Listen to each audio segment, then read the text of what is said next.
welcome back to session 2 of exploring anti-Zionist conspiracy theories from the left and right. A deep dive into Scott Shea's newest book, Conspiracy University. If you were with us last week, welcome back. If we have some new visitors with us this week, welcome to the show. What I thought I would do is start by very quickly zipping through last week's slides, just as a way of review and reminder. And if there are some new people, helping them at least get up to speed. I think you'll be fine even without it, but let's begin by a quick review. So the first set of slides, I'll just be zipping through. So here we are at this webinar. There's a quick summary of who I am, and I just want to emphasize once again, if you'd like to get in touch with me, please do. You can reach me through this email address, apessin@concol.edu, or you can reach me at my website. There's a way to contact me there. I'm happy to continue our conversations after the webinar.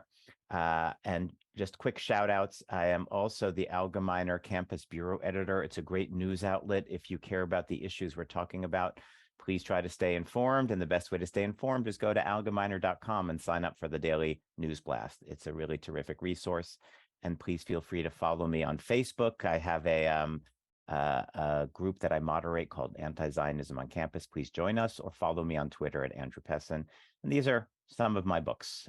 Most recently, my novel, which is a campus satire of the crazy cancel culture on campus, and directly relevant, in fact, to the issues we're talking about tonight.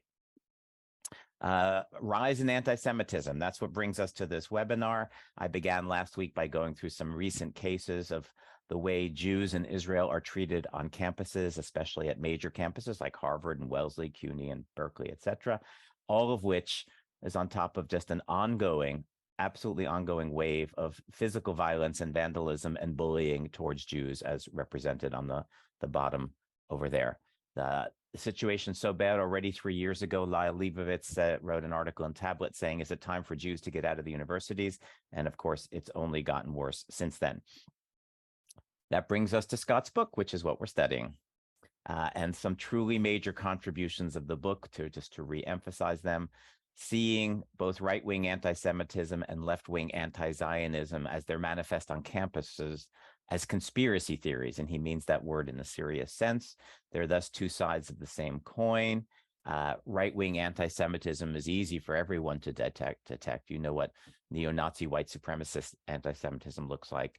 Left-wing anti-Zionism is a little harder to detect as anti-Semitism, but by the time you're done with Scott's book, it will be crystal clear that it is.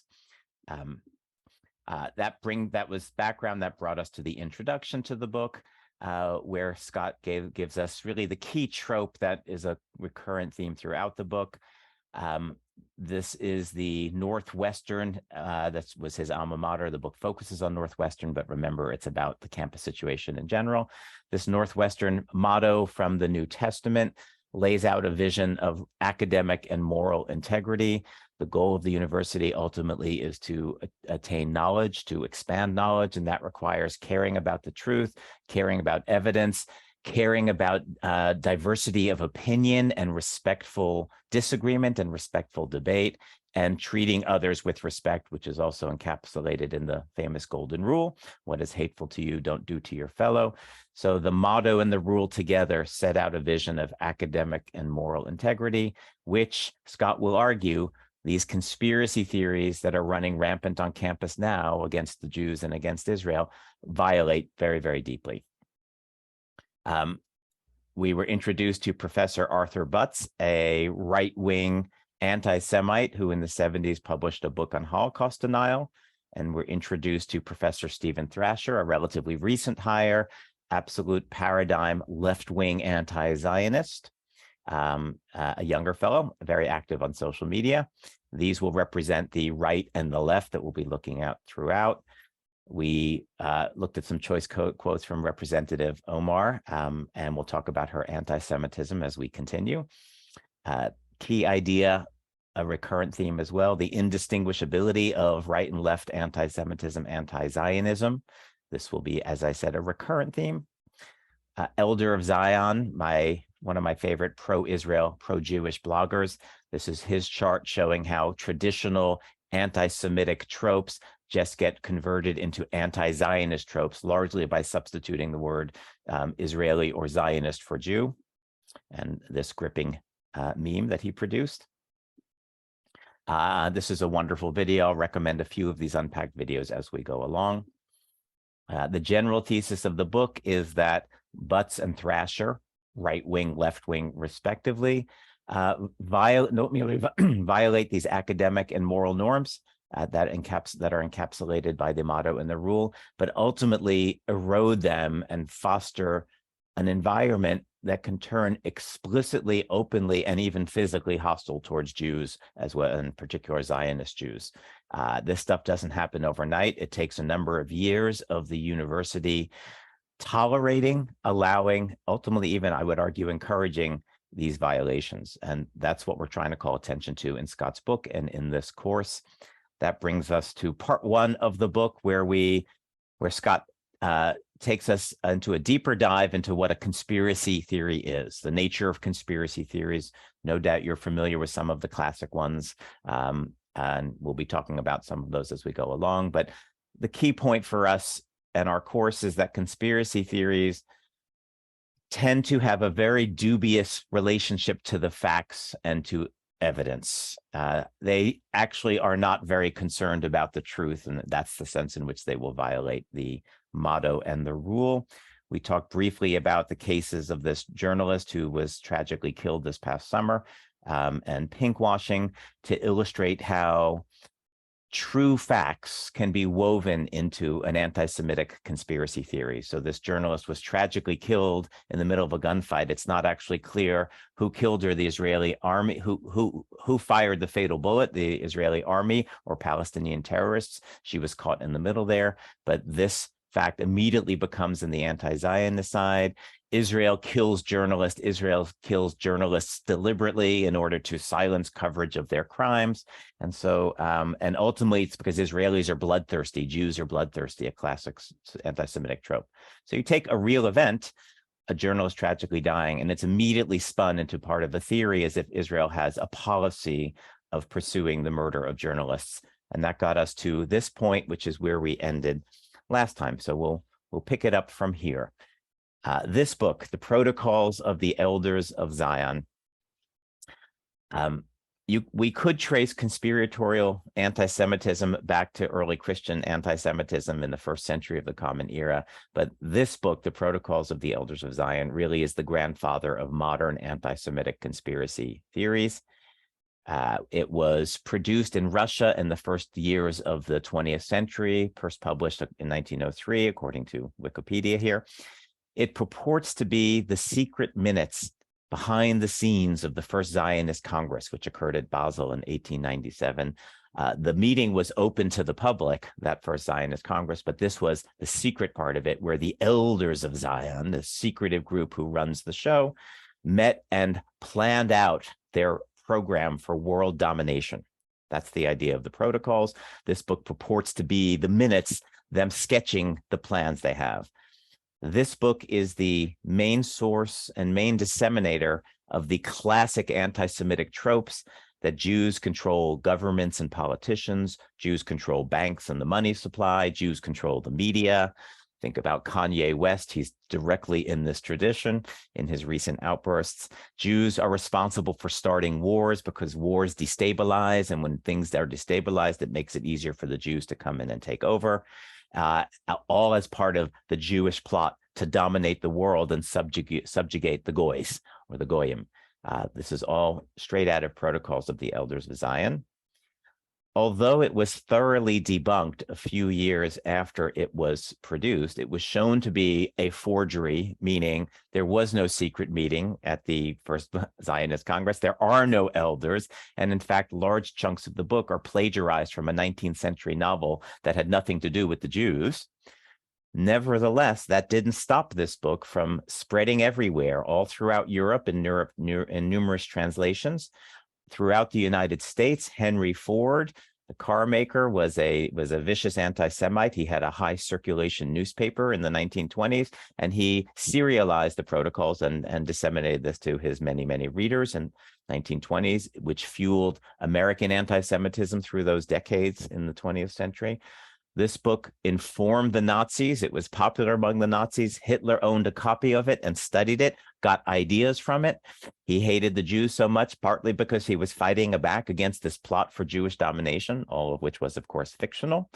And so you can literally draw a straight line from this book to the Holocaust. This book is, I would argue, a cause of the Nazi Holocaust, a direct cause. It remains a bestseller today in various parts of the world, including in various Arab countries. I had the fortune of visiting Ramallah, the Palestinian Authority, central location of the Palestinian Authority, a few years back. And on the streets, they're selling copies of the protocols in English. And not only are they selling the copies they're selling, they're not marked as forgeries. What you can buy today are lots of books debunking the protocols. Those are books with academic integrity. This was just the protocols without any disclaimers. It's being sold as if it's factual in the year, in the 21st century, in various places, especially in Arab countries. So this book continues to fuel anti-Semitism to this day. I think we're seeing it in some of the current burgeoning wave of public anti-Semitism just in recent weeks. As I mentioned, I think this is a direct cause of the Holocaust, and it directly fuels Arab anti-Semitism today. So you're not going to find a more influential or important single document in the recent history of anti-Semitism than this book. After World War II, as Scott traces, the Nazi anti-Semitic conspiracy theories about the Jews just transformed directly into today's right-wing anti-Semitism, the things we recognize as right-wing anti-Semitism. And it will be, as Scott will show, and we'll talk about it a little bit, the Soviet Union's anti-Semitic conspiracy theories about the Jews, which transform into today's left-wing anti-Zionism quite directly. And both today's right-wing anti-Semitism and today's left-wing anti-Zionism trace back directly to the Russian protocols of the Elders of Zion. Crucial, crucial text. Once you have a sense of what conspiracy theories are, and again, I think this is one of Scott's really important contributions, to see these theories as they're manifest on campus as conspiracy theories. And we all know what that phrase has very negative connotations, should have negative connotations. Conspiracy theories are crazy, false, preposterous theories, right? It should be obvious that conspiracy theories violate the motto and the golden rule, and should have no place on a university campus. That could not be clearer. So to understand these theories as conspiracy theories is really, really important. So that's what we turn to next, to see Butts and Thrasher as conspiracy theorists. First, we'll take a look at Butts. And remember, in the 1970s, he published a book of Holocaust denial, which has become very, very influential amongst right-wing anti-Semites. So here are some of his conspiracy theories, or different aspects of his grand conspiracy theory against the Jews. He sees Zionism as a movement not for Jewish liberation, Jewish civil rights, Jewish self-determination in their ancestral homeland, which of course we know that it is. Instead, the whole thing is a movement that aims to despoil the Arabs and dupe and rob the world, especially Germans. And it does this via, primarily, first and foremost, the Holocaust hoax. The whole Holocaust is a hoax.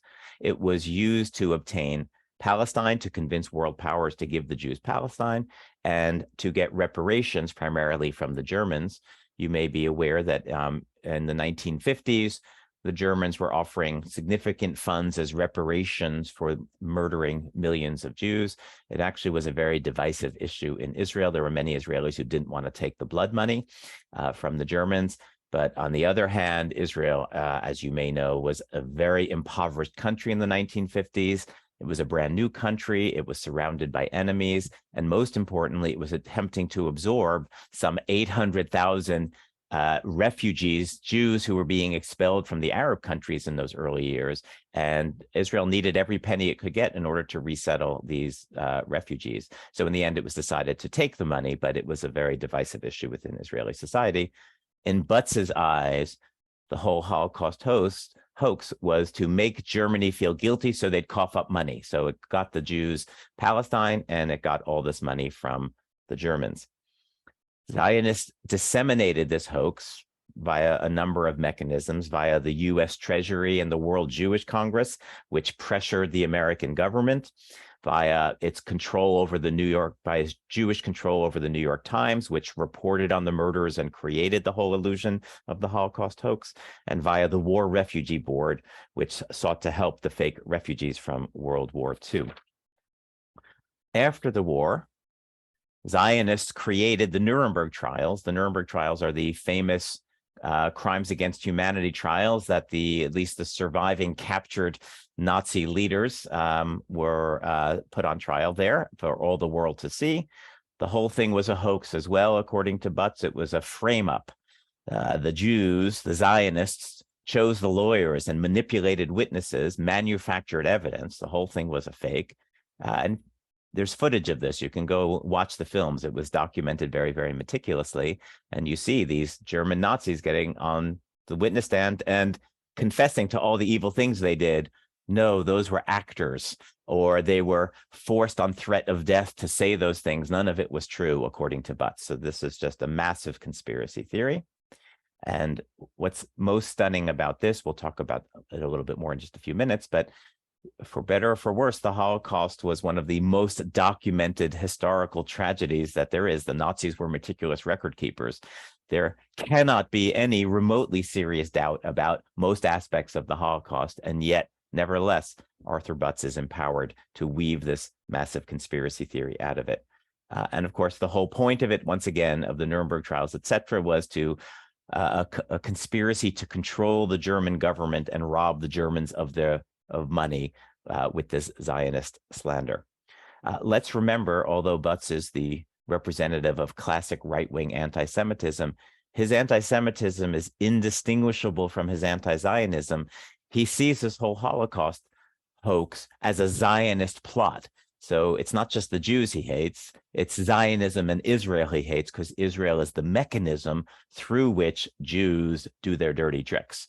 So he may be right-wing anti-Semite, but he's just as much an anti-Zionist as our quote-unquote friends on the left. Speaking of whom, Thrasher, who represents the left-wing anti-Zionist movement on campuses, not just at Northwestern, but on campuses in general. So here are some of his conspiracy theories, or if you prefer, the aspects of his grand conspiracy theory about Jews and Zionists. Zionists, he claims, are imperialists. Zionism is imperialism. Again, not a movement for self-determination in Jewish ancestral homeland, but the whole thing is a plot, an imperialist plot to take over land that doesn't belong to them, in order to do that, to commit ethnic cleansing and genocide against the Palestinians. That's what the whole plot was about. Zionists, Thrasher claims, conspire to inspire and assist others to oppress and murder people of color in general as well. This might strike you as a shocking claim, but it's absolutely one of the planks in his toolkit, so to speak. He thinks, for example, that Jews, North American Jews, even European Jews, have white privilege, and he buys into the idea that society is systematically racist, and it asserts a kind of white supremacy. And insofar as Jews are white, they participate in this whole program of white supremacy. And white supremacy is all about oppressing and even murdering when it comes in particular to police behaviors, which have been very much in the news in the last few years, that the police are in the business of murdering people of color is all part of the system of white oppression and white privilege, which Jews actively participate in. There's this program in particular, it's called the Deadly Exchange. This is a program that was put together by a group called Jewish Voice for Peace, which is a fringe, quote-unquote Jewish anti-Zionist group. There's a serious question, how many Jews actually are members of Jewish Voice for Peace? They represent themselves as a Jewish group, but many of their members are not necessarily Jewish. And they focus on this other program. This program, there have been a series of police exchanges where some American police departments went to Israel to meet with their Israeli police counterparts to share ideas and also to receive some training from Israeli police on anti-terrorism techniques primarily. There have been a handful of such exchanges, but Jewish Voice and Peace call this the deadly exchange. And what they try to argue, and this is pure conspiracy theory, it's absolutely not based on the facts, they try to argue that American police brutality towards people of colors is something they picked up from the Israelis. And so Israel is responsible for American police brutality against people of colors, and that's all part of this conspiracy. So Israelis oppress and murder Palestinians who are conceived to be people of color over there in the Middle East, and they support, inspire, assist North American police departments in doing the same to people of color. So Israelis are fundamentally, Zionists are racist against people of color in every possible way, according to Thresher. Zionists conspire to force the establishment in the United States to provide automatic support to Israel. So you'll get this very ominous expression popularized in a book by Walton Mearsheimer, professors from Harvard University and University of Chicago, respectively, back in 2007. It was a study of expose of what they called the Israel lobby, which is presented as this shadowy cabal whose goal is to control the US government to automatically support Israel. This phrase, the Israel lobby, might as well have been taken out of the protocols from the Elders of Zion, but no, this is the title of a book by a Harvard and a University of Chicago professor. And we already looked at that quote, a couple of quotes from Ilhan Omar, who says the same thing. Israel has hypnotized the world. Israel controls American government by the Benjamins, by buying politicians, etc. And so what you have here in this case is an absolutely ordinary activity. Israel and Jews in general and others, there's plenty of non-Jewish Zionists, let's not forget that, lobby the government and lobby politicians to support their political positions. Of course, many Jews, many Zionists try to persuade the American government to support Israel in all sorts of different ways. But this is now turned into something sinister. This is Zionists and Jews controlling the American government or buying the American government or hypnotizing, to use Representative Omar's words, right? So an ordinary activity is turned into something sinister as part of the conspiracy theory. And for the record, all interest groups try to lobby and persuade the government and its various officials of their position. There are pro-Palestinians lobbying, oil's lobbying, the soap industry tries to lobby Congress, et cetera, et cetera. These are 100% ordinary activities, but when the Jews do it, it's part of a conspiracy to control the government. Zionists conspire to defame and silence their opponents and shut down anti-Zionist voices, and the main way Zionists do this, try to silence anti-Zionists, is by accusing them of anti-Semitism, right? And as I may have mentioned last week, in my view, anti-Zionists are the loudest, most pervasive group to continuously claim that they're being silenced. So in my view, this is an utterly false claim, but it's more than just a false claim. It's actually a sinister and malicious claim. The claim here is that charges when Jews identify certain rhetoric or certain actions as anti-Semitic, it's actually dishonest. It's an attempt to shut down criticism of Israel as opposed to a sincere attempt to articulate what anti-Semitism is. For all other marginalized groups, for all other minorities, they get to determine what racism against them looks like. But when Jews identify certain things as anti-Semitism, it's turned by this conspiracy theory into a malicious conspiracy to silence criticism of Israel. This expression, the Livingstone formulation, is a very important expression. It was coined by a prominent British sociologist named David Hirsch, who is a tireless advocate for Israel and for Jews, and a fierce critic of left-wing anti-Semitism, particularly in the UK, where he is. This is named for Ken Livingstone, who was a longtime mayor of London. He was a member of parliament. He was eventually expelled from the Labour Party for his anti-Semitism. And he's famous for what Hirsch calls the Livingstone formulation. This is the insistence that Jews raise the issue of anti-Semitism dishonestly in order to silence criticism of Israel, that they don't even believe it themselves. It's just a tool or a weapon. It's a conspiracy by the Jews to silence criticism of Israel, which takes sincere protest of bigotry against them to be part of a malicious plot to gain power and silence their opponents. The Kanye West case, so much in the news of late, right? If you think about this case, he comes out calling for, death con against the Jews, openly inciting violence against the Jews and saying a number of other horrific things about the Jews, some very classic anti-Semitism, arguably much of it tracing back to the elders of the Protocols of Zion. In this particular case, happily, I would say, he received tremendous blowback, not just tremendous criticism, but actually companies severing their ties with him. He really suffered financially from this and reputationally, at least amongst respectable subcomponents of society. He's a big hero to the anti-Semites, of course. The point is, he said some horrific things. He received blowback.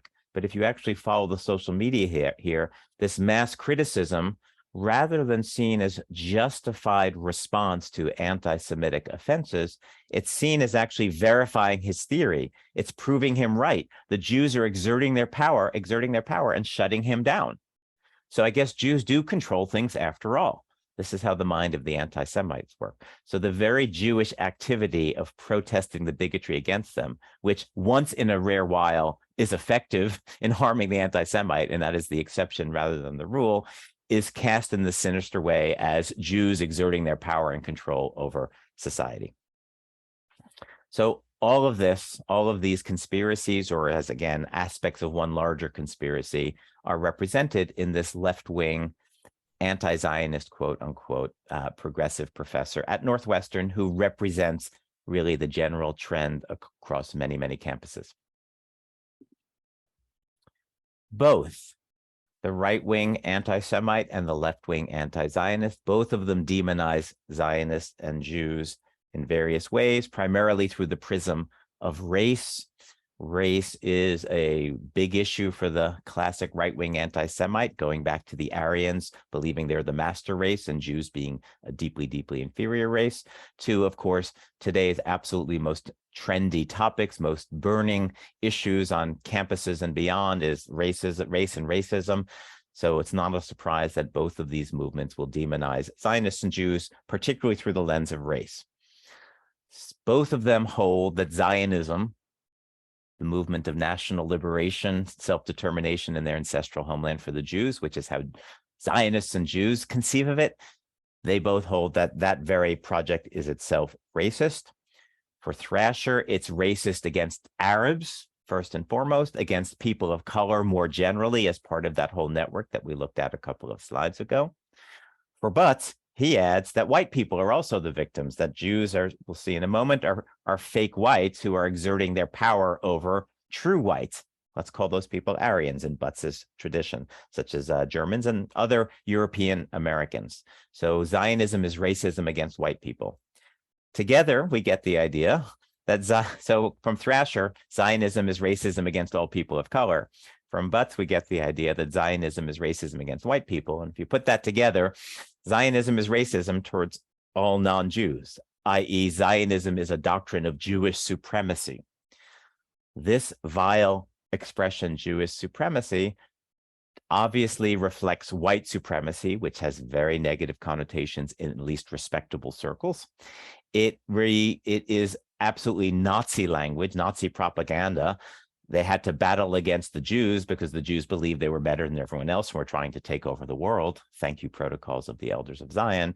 So this idea that Jews have a sense of supremacy and that Israel is the manifestation of Jewish supremacy, this language is now just all over the place in the academy.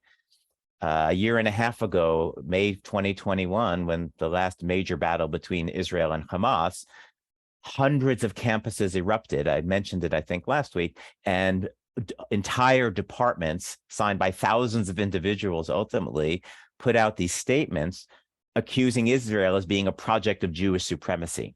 Think about how vile that is. Well, it comes right out of the things we're talking about here. This right-wing anti-Semitism, left-wing anti-Zionism together sees the Jewish attempt to have a homeland and a place to be safe and flourish as Jews as a racist project of Jewish supremacy. This language is now absolutely dominant in the academy. Weirdly, of course, i.e. racistly, only Jewish nationalism is racism. All other people's nationalism is perfectly fine, including Palestinian nationalism. Thrasher is all in supporting Palestinian nationalism, but somehow Jewish nationalism is racism, but other people's nationalism, including Palestinians, is not racism. Not surprisingly, this is tied into the idea that Jews are racially problematic from both of their perspectives. So for Thrasher, as I mentioned earlier, Jews are white, sometimes even hyper white. If you see the world as he does through the sort of woke or critical race theory perspective, society is divided into oppressors and oppressed. Basically, all white people are oppressors, all people of color are oppressed. Jews are white, so they fall into that group. But because Jews, on average, do better on certain categories, maybe medium income or education or things like that, then Jews, even within the category of oppressors, are way up in that category. So they are sometimes referred to not merely as white, but as hyper white, the whitest of the white, i.e. the worst in Thrasher's ideas. So Jews are white or hyper white.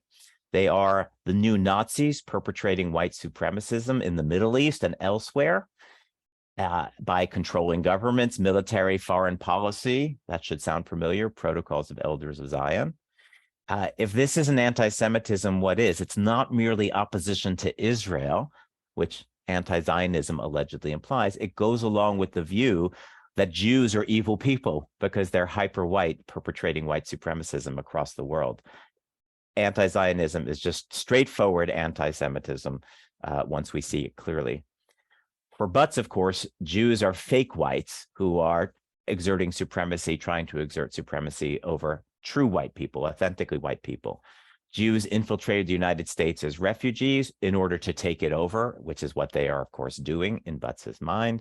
You might have heard of replacement theory. That's been in the news over the last few years. It was prominent in a number of anti-Semitic incidents. The Charlottesville rally a few years back, they were complaining about Jews will not replace us, were the signs. And here's the idea that Jews are conspiring to replace indigenous whites with people of color as part of a plot for Jews to take over. That's today's anti-Semitic replacement theory. And as part of that whole idea, Jews are fake whites trying to take the country over from the true, authentic whites. Both, of course, claim that allegations of anti-Semitism are a dishonest weapon to silence the opponents, the Livingstone formulation from the previous slide. So for the left, Jews are white supremacists. For the right, Jews are not white at all, fake whites. Jews can't win in the mind of an anti-Semite. This might be a good moment to reflect a bit on the malleability of anti-Semitism historically and even contemporaneously. If you study the history of anti-Semitism, you'll recognize every single point on this slide. Generally speaking, Jews represent whatever is hated by the anti-Semite in question. So to the left, as we just mentioned, Jews are white because white is bad in the left worldview that's dominant today in the academy. To the right, Jews are not white, as Butts and his friends, the Nazi Aryans, point out. To communists, Jews represent capitalism. To capitalists, Jews represent communism. I've been in a class I'm teaching now. We've just been reading through 19th century European anti-Semitism, and you see this all over the place. The communist thinkers identify the Jews with the capitalists, and the capitalist thinkers identify the Jews with the communists. Jews are seen as either rich, all-powerful, and in control, which is bad because then you have to fear them. They're trying to take over. Or they're seen as poor, weak, parasitic bloodsuckers, in which case they're also bad because they're basically parasites and need to be extinguished. This reminds me, maybe this is not a joking moment, but there's the classic joke, perhaps you've heard of this one, where a rabbi visits one of his elderly congregants, this old woman, And he sees next to her bedside table, there's a whole pile of like Nazi propaganda, Nazi literature. And he's very surprised and stunned by this. He says, "Oh, I'm really surprised. Why are you reading this stuff?" And the woman responds, "Well, Rabbi, when I read the Jewish press and the Jewish newspaper, I read about how everybody hates us and everybody's attacking us. And it's very perilous to be a Jew. But when I read this stuff over here, I read about how powerful we are, how rich we are, and how in control of everything we are. It just makes me feel better," she says. So that's what you get. Jews are either internationalists trying to globalize the whole world and undermine national sovereignty. This was a big one in the 19th century as well. Rootless cosmopolitans was a classic expression in the 19th century. Or they're a fifth column trying to implant themselves within nations and take them over. Or, as part of this one as well, they are arch nationalists in the case of Israel, and nationalism is bad. This is particularly prominent in contemporary European anti-Zionism, anti-Semitism today. Many Europeans like to think they're in the post-nationalist phase. The whole idea of the European Union was that we should begin to transcend national boundaries and see ourselves as being in a sort of unified federation with other peoples. And if that's your vision of the future of politics, you can trace that idea right back at least to the 18th century German thinker Immanuel Kant. If that's your vision of what a good political structure for the world should look like, well, Israel looks backwards. It doesn't fit. Israel is a ethnic national state. So either Jews are internationalists. If you care about nationalism, internationalism's bad. Or if today, which was the issue in the 19th century, so the nationalists in Europe didn't like the Jews because they were internationalists. Today in the 21st century, Europe is very internationalist in nature and the Jews are the nationalists. So whatever is bad, that's the thing the Jew is. To conservative, right-leaning anti-Semites, Jews lead liberal progressivism in general. The whole idea of replacement theory that I mentioned a moment ago. There's another whole anti-Semitic trope that Jews support moral and sexual licentiousness. You see this today, that Jews are responsible, for example, for Hollywood, which erodes our values, say the right-wing anti-Semitism. Jews are responsible for pornography and drugs and sexual licentiousness in general, the divorces.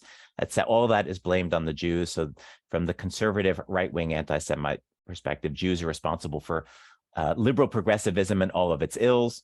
But of course, in the eyes of Thrasher to progressive left-wing anti-Semites, Jews are essentially reactionaries, oppressors, complicit in white supremacy. We might mention here a very popular anti-Zionist trope. You'll find this in activist Linda Sarsour, for example, or Representative Rashida Tlaib, who have a slogan that you can't be progressive and Zionist, that Zionism is somehow opposed to progressive values. So Jews are anti-progressive if they support Zionism. Never mind the utter nonsense of that claim. That's just representing this point here that to progressive left anti-Semites, Jews and Zionists don't fit. In Europe in the 19th century, and some of these texts we're reading in my class right now, Jews were told to go back home to Palestine. You don't belong in Europe. Get out of here. Go home to Palestine. Today, many Europeans look at the Jews and say, get out of Palestine. And if you put that together, that tells you where they think. Jews don't belong in Palestine. They don't belong out of Palestine. Jews don't belong anywhere in the mind of this person. Whatever it is that Jews do, anti-Semites will find a way to see it as sinister. Jewish nationalism is evil and racist. Nobody else's nationalism is evil and racist.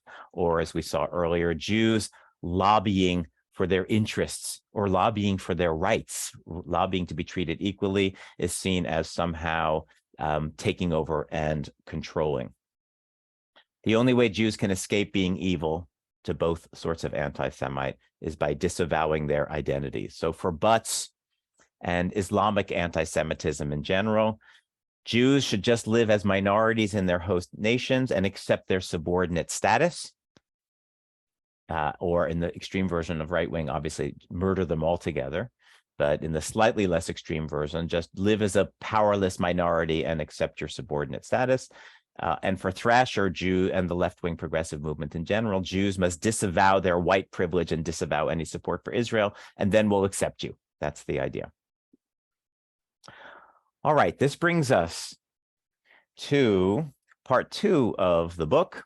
And part 2 is time now to engage with and refute these conspiracy theories. So what we were just looking at in the last few slides is what are the conspiracy theories that the right wing in Butts and the left wing represented by Thrasher promulgate. Now we're going to engage with them and refute them. This is now beginning to get into the heart and thick of the book. This is very important material in this book. You need to understand first that these folks are promulgating conspiracy theories, and then second, need to be prepared to engage with them and refute them. As Scott puts it, why these conspiracy theories are worthless, i.e. blatantly false. On the one hand, we'll note they are easy to refute for any person of intellectual or academic integrity. They're not only improbable, but they're demonstrably untrue. In fact, in a little later, we'll say they're worse than demonstrably untrue. They're actually crazy. But at the very least, they're demonstrably untrue. So it should be easy, and it is easy to refute them. But on the other hand, it's often futile. It's a futile exercise to try to convince somebody gripped by a conspiracy theory to give it up. And that's actually a very deep issue, why that is. It can be pointless to try to argue with somebody who's gripped by such a theory. Anything you say, they'll find a way to counter. They won't be persuaded. So it can feel futile. But on the third hand, because, you know, with Jewish discussions, there's always at least 3 hands, it's still essential to try to refute these theories. It's still essential that you're equipped to and able to refute these theories for a number of reasons. First of all, lies grow when they're not challenged. The erosion of values on campus that Scott pointed out at Northwestern and others, it doesn't happen overnight. Little by little, when you allow a few lies, then that emboldens people to allow more lies and bigger lies, and eventually it turns into violence. That's how the Nazis proceeded. They begin with a wave of propaganda, and it goes uncontested, or those who do contest it get silenced or ostracized, and it gets bigger and bigger, and it ends up in a Holocaust, right? And so you need to confront the lies, even if you feel that it's futile. We also hope, obviously, to capture what I hope is the large group and of what I'll call undecideds. When you're on campuses, what you'll see is there's a relatively small group on the hotbed campuses that are just straightforward Israel haters, and I would say Jew haters. And these people, we're not going to convince of anything. They're all in, they're committed to their conspiracy theories. We're not going to budge them. But all it takes is a small group of committed, convinced activists to bring along a really larger group of less well-informed people who maybe don't have hate in their heart. But when they hear these passionate anti-Israel activists spouting their lies with 100% conviction, oh, you know, Israel sounds pretty evil according to these people, and they're really passionate about it, so this must be serious. So I think what you have is a larger body of people who are going along with that passion. And those are the people we can and need to reach. Hopefully, many or most of those people, when they are presented with the facts in a sober manner that respects the motto and the rule, academic and moral integrity, those people can be pulled away from the passionate activists. So we certainly have to make that effort. And then ultimately, we do want to control what's called the Overton window. The Overton window is it's the range of acceptable conversation in polite society. And we all know that when if you think about how negotiations work, if you want to negotiate something, you don't start off with your most concessionary position. You start off demanding a lot, and then you're ready to compromise, somewhere halfway. So the more extreme we allow the rhetoric, then the more permissible it becomes in popular society to say things that reach the extremes. And so not too many people are going to say extreme, horrible things about the Jews. But when you normalize and allow some loud people like a Kanye West or a Kyrie Irving or a David Duke or a Louis Farrakhan, and the list, of course, is nearly endless, when you allow them to spout their anti-Semitic lies unstopped, it just makes it a lot easier for more people to embrace more anti-Semitic lies. And so we need to push back as much as possible and narrow the Overton window, as we would say. We're not going to ever, I believe, get rid of the anti-Semitism, expunge it completely. If that were possible, it probably would have happened by now after 2,000 or more years. but I am reminded of the wisdom of Pirkei Avot, which is a chapter, a book, part of the Mishnah, chapters of our fathers. As they note, ours is not to complete the task, but neither are we permitted to desist from it, right? So we're not going to win here in our lifetime, but we really need to undertake this battle. And I'm also reminded, I'll add this other point here, that as we battle the boycott, divestment, sanctions movement, the BDS movement, on campuses or in academic associations, Jeffrey Herf, a brilliant historian at the University of Maryland and a very important fighter also for Israel, and more than for Israel, for truth. He is so committed to academic integrity in his profession as a historian. A few years back, there was a BDS proposal in the American Historical Association, the professional association of historians, trying to get that association to officially boycott Israel. And he led the battle against it. And as he's put it, the way to fight those battles, he says, is don't play the anti-Semitism card, to use the language of the other side, right? You're not going to win people over by claiming these charges are anti-Semitic. You win them over by pointing out that they're false. And so if there are any historians who really have academic integrity, that's what they'll care about. I care about the truth of the claims, not the alleged anti-Semitism of them. So he has argued, I think quite persuasively, that we need to battle for the truth. And that means we need to battle these lies, even if we're not going to convince the haters at all. And we may not convince even all the undecideds. We have no choice. We're not permitted to desist from the task, to use the Pirkei Avot point. So that's what we're about to do now. Try to refute these conspiracy theories. We'll be relatively brief here. Scott goes into it in really great detail, both for Butts and Thrasher. And so this is a very important part of the book. It's a little less urgent to refute Butts because in the academy, the Butts right-wing anti-Semitic position, Holocaust denial, is nearly not present on the academy, although it's present all throughout the wider world. You still need to be equipped to do that refutation, but I won't pause to do it here. A really wonderful book and is this one by Deborah Lipstadt. She made her name with this book. She's now what's her official title? The United States Envoy on Anti-Semitism. She's a member of the government now. This is an essential book. She wrote a whole book going through the various Holocaust denial theories and just refuting them point by point by point by point. So absolutely recommended reading here. Absolutely masterful. In terms of refuting Thrasher, so we'll focus on the left wing. In Thrasher, we see what are some quite standard left-wing accusations against Israel, that it has committed and is continuing to commit ethnic cleansing, genocide, settler colonialism or imperialism, and apartheid. And then he's got some of his own very specific claims below. So we will, in the time that remains today, we'll take a look at the first part of the slide, and we'll pick it up next week with the next part of the slide. So these standard left-wing accusations against Israel, that it commits these horrific, horrific crimes. We all agree that ethnic cleansing, genocide, colonialism, and apartheid are vile, vile, horrible things that need to be challenged and removed from the world. The accusations that Israel is guilty of them, both historically and contemporaneously, are in fact easily to refute. Scott does most of this a little bit later in the book, but we'll do it right here.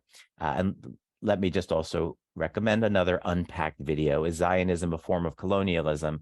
The answer to that is no. This video really does a nice job of that. Let's take a look at these charges. So ethnic cleansing. Is Israel historically and contemporaneously guilty of ethnic cleansing? Amongst the ways you refute that charge is first by giving the true account of the original refugee problem. So the 1948 War of Independence produced something like 750,000 Arab refugees who left their homes, and that's the first source of this charge, that Israel committed ethnic cleansing. You will see anti-Zionists say that Israel came in and expelled 750,000 people. That, of course, is not true. The whole refugee problem started in the first place because of a war that the Arabs started. The Jews, the Israelis were happy to accept the partition into a Jewish and Arab state. Had the Arabs accepted that, there would have been two states in 1948, and not one person would have been expelled. Instead, 5 or 7 Arab armies went to war and invaded Israel. And as a result of war, which happens in every single war, it's happening today as we speak, wherever there is war, there are refugees. The refugees were created not by some program of ethnic cleansing, but by the ordinary processes of war, a war that, again, the Arabs started. And of course, famously, some of the refugees, the Arab side told them to leave so that it would help them destroy the Israelis. Others were expelled, and small numbers were expelled by Israeli forces as part of military necessity. There was no program of cleansing. One of the best sources on this is renowned Israeli historian Benny Morris, who has studied this issue in detail and shows conclusively that the Israelis, first of all, did not want war at all. And second of all, in the course of the war, they did not have any program of ethnic cleansing. These refugees were produced by ordinary processes of war. Oh, again, a war that Arabs started. Point number 2, at the same time, starting 1948 and in the next several years, and I mentioned this earlier with the German reparations issue, some 800,000 Jews were expelled from most of the Arab countries.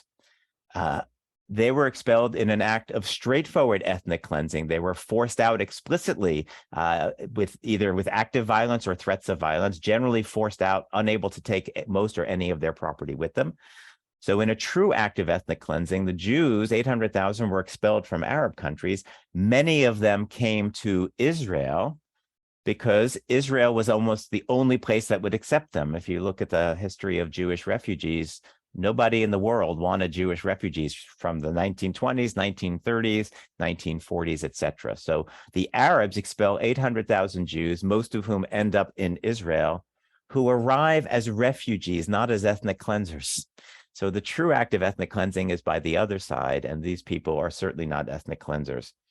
And then lastly, and most importantly, the Arab population has only ballooned since 1948 in the state of Israel. In 1948, there were approximately 156,000 Arabs in Israel.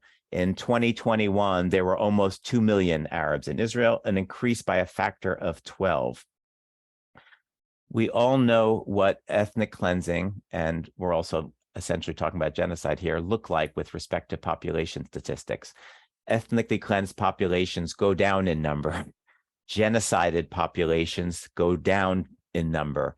Instead, the Arabs have multiplied by a factor of 12 since 1948. It's the exact opposite of ethnic cleansing.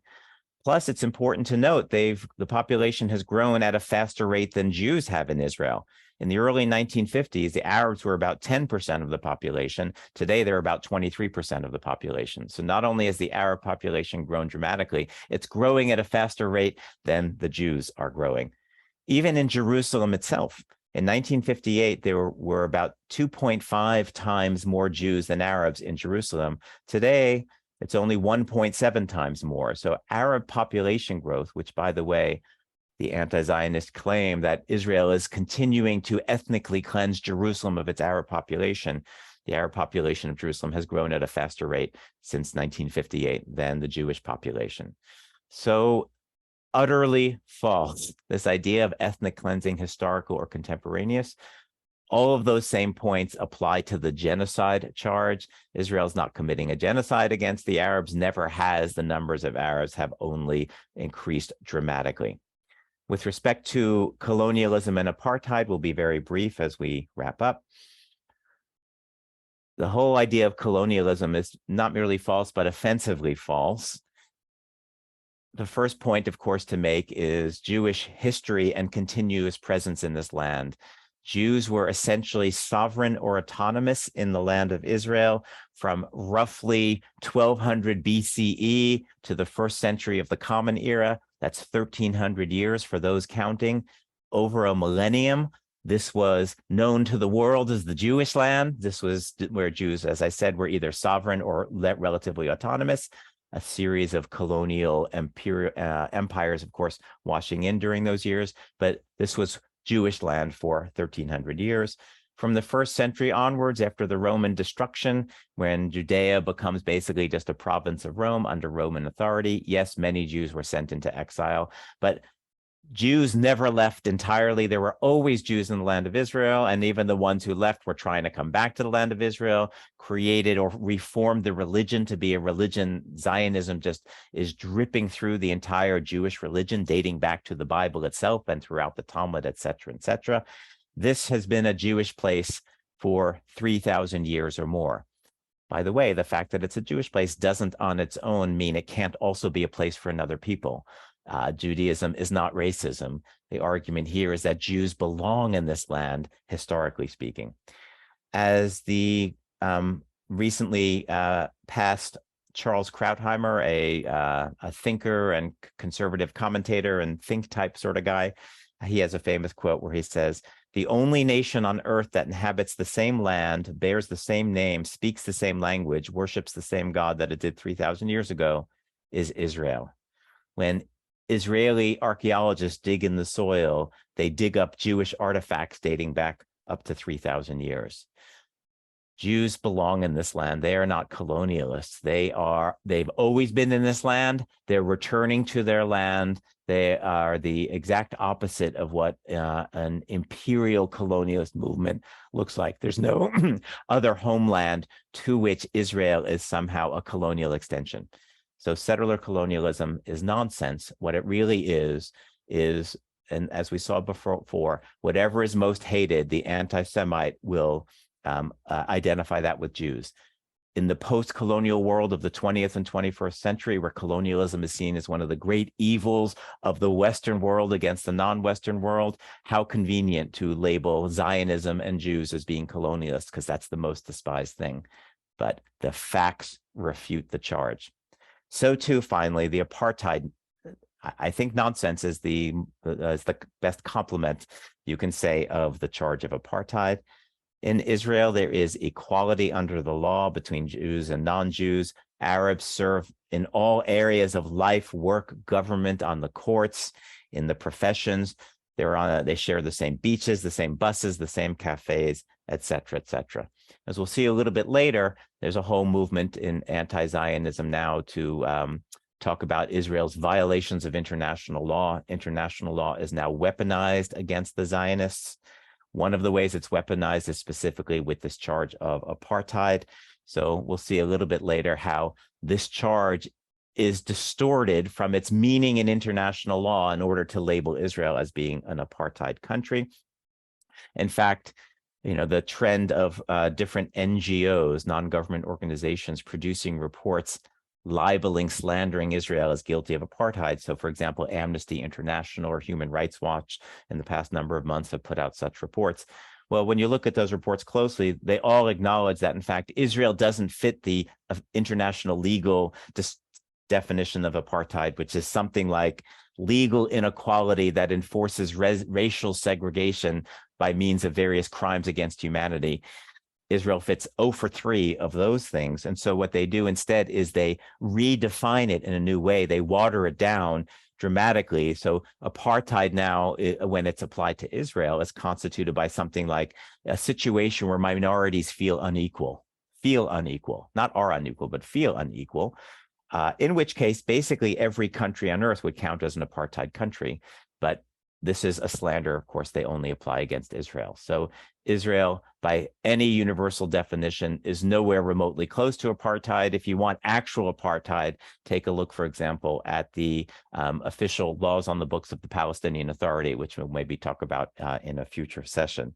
So these charges, ethnic cleansing, genocide, settler colonialism, apartheid, blatantly, straightforwardly, obviously false.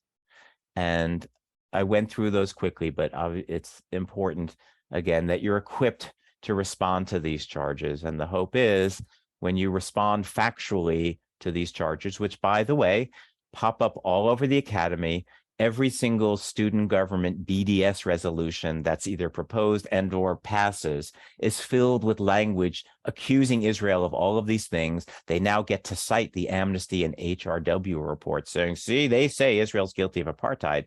They, of course, don't go into the details as we just did here, and hopefully you will equip yourself to do, and hopefully equip all the college students you know to do, in order to simply point out the utter falseness of the charge. Given that the charges are blatantly false, the next obvious thing to ask is, well, so why do they make these charges? And I think in the end, the answer will be clear. They're anti-Semites. They hate the Jews. And if you can make the Jews look evil by slandering them with these charges, well, anyone who wants the Jews to be evil, i.e. an anti-Semite, is just going to lap it up and not think twice. So we need to be prepared to refute the charges. Scott does it beautifully. I urge you to really study this part of the book so you're equipped to do it as beautifully. And again, disseminate this to the college students you know who are battling on the front lines against this scourge. All right, we will stop here tonight. Please feel free to reach out to me either via my website, andrewpesson.com. You can contact me through there. I'd be happy to take questions, engage in some conversation that way. We'll pick it up from the second half of this slide next week. Thanks for coming along. Feel free to bring some friends. Really, people could join at any time. It'd be great to have them. And thank you again for attending tonight. And I hope to see you, if virtually, at our next session next week.